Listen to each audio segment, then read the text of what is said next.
Bonsoir, bienvenue dans Au Quotidien. Nous sommes le vendredi 4 juillet et comme vous l'entendez autour de nous, il y a le vrombissement des moteurs de Le Mans Classics, 12e édition. Et pour ce dernier journal de la saison 2024-2025, nous vous proposons une édition spéciale autour de cet événement. Mais avant ça, on fait un point sur les faits marquants de la journée avec Anthony Piton. Ce vendredi matin, les gens du voyage ont quitté le terrain de football de Mulsanne. Après leur installation illicite dimanche dernier, la préfecture les avait mis en demeure de quitter les lieux avant qu'ils ne déposent un recours.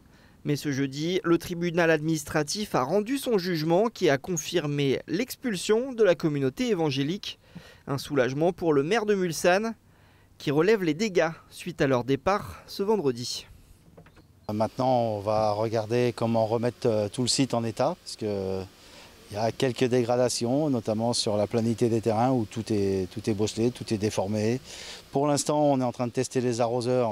Bon, ça a l'air de repartir, donc croisons les doigts pour que tout se remette en marche. Vous voyez, bon, l'herbe qui est cramée, ça c'est une chose, mais c'est surtout toute la déformation que ça a engendré sur les terrains, puisqu'ils étaient encore souples. Et le fait de monter avec les caravanes et les camions, ben forcément, ça a détérioré le terrain. Suite à la fermeture précipitée de l'aquapark de structures gonflables à Arnage en raison de débordements et d'incivilités, le maire de la métropole du Mans réagit. Pour Stéphane Le Foll, tout cela est surtout lié à un mauvais timing. Une ouverture un jour de canicule avant l'arrivée des agents de sécurité de la métropole du Mans.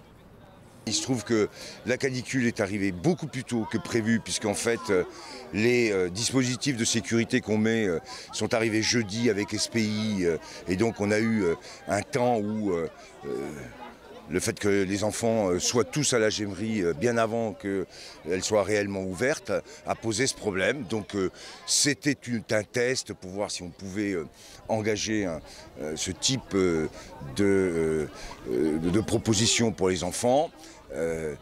C'est arrivé, je l'ai dit, dans un contexte de canicule. Ça n'excusera jamais ceux qui se sont livrés à des exactions et des violences. Et si ils auront à être punis eux aussi de leurs bêtises, mais globalement, voilà ce qui s'est passé. Ce qui d'ailleurs pose un autre problème pour la métropole, c'est d'avoir un autre lieu en termes de possibilité d'avoir un accès à l'eau. Aujourd'hui, il n'y a que la Gémerie. Bon voilà, donc on va réfléchir à tout ça. On avait fait un test, on ne va pas en tirer toutes les conclusions que j'entends sur CNews et ailleurs. Ça y est, les barbares sont arrivés dans la ville. Ça suffit aussi. La papeterie du Bourret à Saint-Marc-la-Brière touchée par un incendie. Selon nos confrères du Maine Libre, le feu est parti d'un transformateur électrique ce jeudi peu avant 20 h. L'incendie a été maîtrisé par les sapeurs-pompiers aux alentours de 22h30. Aucun blessé ni dégâts matériels n'est à déplorer, mais la production a dû être suspendue ce vendredi, le temps des travaux pour remettre en place les câblages électriques. De l'affluence, il y en a beaucoup sur le circuit des 24 heures et pour Le Mans Classique. Nous sommes le vendredi 4 juillet. Demain, on annonce des records au niveau de l'influence. Et je suis avec une personne justement du public. Bonjour. Bonjour. Alors vous venez d'où? D'Île-de-France, de Paris. D'accord. Et vous êtes venu avec la famille, c'est ça? C'est mes parents, c'est ça, et ma sœur. D'accord. Vous êtes passionné d'automobile? C'est la passion de mon père qui m'a transmise, disons. Et là, vous avez décidé de revenir. C'est une première édition pour vous, Le Mans Classique? Non, j'étais venue il y a quelques années déjà.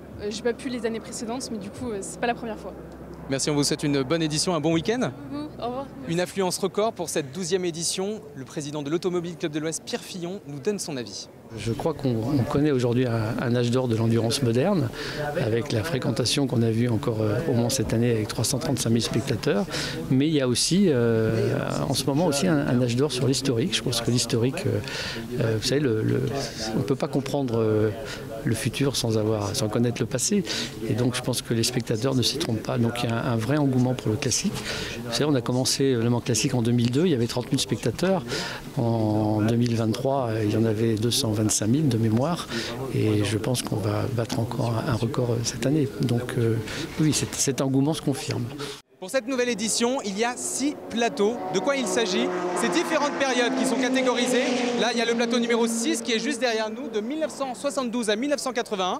Et puis évidemment, pour commencer, on va aller se diriger vers le plateau numéro 1, qui est en face du plateau numéro 6, de 1923 à 1939. Allons directement à la rencontre des propriétaires. Alors je suis dans le plateau numéro 1 avec Antoine Janer. Bonjour Antoine. Bonjour, enchanté. Enchanté également. Est-ce que vous pouvez nous parler un peu de votre voiture qui est juste derrière nous actuellement? Alors donc c'est une Lagonda M45. C'est le même modèle qui a gagné Le Mans en 1936. Voilà. Antoine, vous venez de nous parler d'une particularité du véhicule, c'est notamment la position des pédales. Ah oui, en effet, alors c'est assez cocasse, mais il y a l'accélérateur au milieu et le frein à droite. Donc il faut quand même faire attention parce que au moment de freiner, si jamais vous vous trompez, là vous êtes mal et c'est dans le mur. Voilà. Ça vous est arrivé de piler jusqu'à présent ou comment vous êtes adapté? On s'y prépare, après le cerveau il s'y fait, c'est des réflexes, mais bon, il faut quand même se concentrer et dire voilà, c'est pas comme une voiture de tous les jours. C'est le cas de toutes les voitures de ce type? Non, non, à l'époque ça se faisait un peu et après ils ont changé. Alors certains pilotes modifient pour remettre à l'origine, mais nous on a voulu le garder comme c'était à l'origine. Merci Antoine. Merci. Nous sommes sur le plateau numéro 2, je me trouve avec Joël Roger qui est mécanicien de compétition. On a tout autour de nous plusieurs véhicules et notamment des Austin Hillet. Bonjour Joël. Bonjour. Depuis ce matin, vous avez vu beaucoup de monde qui sont passés prendre des photos, oui, le plaisir. Le plaisir, la passion surtout qui vient. La première qui attire c'est la passion, après le plaisir et puis la beauté des yeux quand même parce qu'il y a des très beaux modèles, que ce soit chez nous ou ailleurs dans les autres plateaux. Merci Joël, on vous souhaite une bonne édition. Merci bien. Nous sommes actuellement au plateau numéro 6 et je suis avec Jean Alvernias avec une Ford Gran Torino qui est juste derrière nous. Alors bonjour Jean. Bonjour. Est-ce que vous pouvez nous parler un peu de cette voiture? Tout à fait, donc c'est une NASCAR de 1976, elle a fait Le Mans il y a quelques années. Elle a une histoire assez particulière parce que pendant la première, je pense que c'était la première guerre du Golfe, il n'y avait plus de pétrole, donc on a invité les Américains pour remplir les paddocks. Et donc c'était la première NASCAR, je crois qu'elle avait fait 2 heures à l'époque, mais on est là et on est prêt à la faire revivre. Alors Jean, si vous devez nous parler d'une particularité de ce véhicule, quelle serait cette particularité? Elle fait 1 tonne 2 par rapport aux autres, c'est bien plus lourd. 500 chevaux. Ouais, enfin voilà, ça c'est les grands chiffres. Merci Jean sur ce bombissement de moteur. Merci. Pas de souci. 700 voitures sur la ligne de départ, 8000 voitures exposées pendant tout ce week-end. Parmi du coup les 6 plateaux qui sont présents, les 6 plateaux traditionnels que nous avions cités pendant ce reportage, 2 plateaux ont complété aussi cette édition, notamment le groupe C-Racing et l'Endurance Racing Legends. Des nouveautés pour cette édition 2025 et des nouveautés aussi pour l'édition 2026. Vous savez maintenant que Le Mans Classique va être présent chaque année au lieu de 1 année sur 2. Précision avec Marc Wayoun, directeur général de Peter Auto, au micro d'Anthony Piton. L'événement a atteint une taille incroyable. On est au complet sur la piste, on ne peut pas rajouter de plateau. Or, il y a une vraie demande d'une nouvelle génération qui veut voir courir des voitures des années 90, 2000, voire 2010. Donc on a décidé de créer donc 2 Mans Classiques qui ont 2 signatures bien différentes. Un Mans Classique Héritage qui va regrouper les années depuis l'origine du Mans jusqu'en 1975. Donc là, c'est vraiment les grandes heures de l'histoire du Mans avec du storytelling, un accent mis sur les décors, etc. Et puis, à partir de 1976 jusqu'à 2015, le Mans Classique Légende qui va lui être beaucoup plus axé une nouvelle génération. Donc j'ai l'habitude de dire que sur le Mans Classique Héritage, ce sont les parents qui vont emmener les enfants. Et sur le Mans Classique Légende, c'est les enfants qui vont emmener les parents voir ce spectacle sur la piste et dans le village. Marc Wayoun, nouveau directeur général de Peter Auto. Et justement, je suis avec Bruno Palmé aujourd'hui pour parler un peu de cette édition du Mans Classique. Et aussi, peut-être un mot de Marc Wayoun, Bruno. On peut dire que c'est le retour de Marc Wayoun au Mans, puisqu'on l'a connu chez Porsche il y a 10 ans. Il était d'ailleurs au Mans lors de la fondation du Porsche Experience Center, ce qu'on appelle le PEC aujourd'hui, qui est situé juste aux portes du circuit. Donc il était le patron de ce site. Et puis après, il est parti au Canada notamment, où il a dirigé Porsche. Et puis il était chez Audi. Et puis aujourd'hui, il est le retour chez Peter Auto, puisqu'on le sait, Patrick Peter a passé la main. C'est Marc Wayoun qui est aujourd'hui le directeur général d'une épreuve qui subit aussi un renouveau. Alors Peter Auto, justement, quelle est cette agence? En quoi elle consiste? Peter Auto, c'est un organisateur de courses, de grands rassemblements automobiles historiques. On peut dire qu'ils ont été les pionniers en France, vraiment, à organiser des événements d'une ampleur aussi considérable. Depuis 2002, la première édition de Le Mans Classique, on peut dire que le bébé a bien grandi. Mais Peter Auto organise également le Tour Auto, qui de temps en temps passe au Mans, et puis d'autres épreuves également qui ont attrait toujours avec les véhicules historiques. Et on peut dire que c'est la première organisation mondiale en la matière. Alors pour cette nouvelle édition, Bruno, donc 6 plateaux traditionnels, 2 nouveaux plateaux sont arrivés. Est-ce que tu peux nous faire un point un peu sur ces plateaux?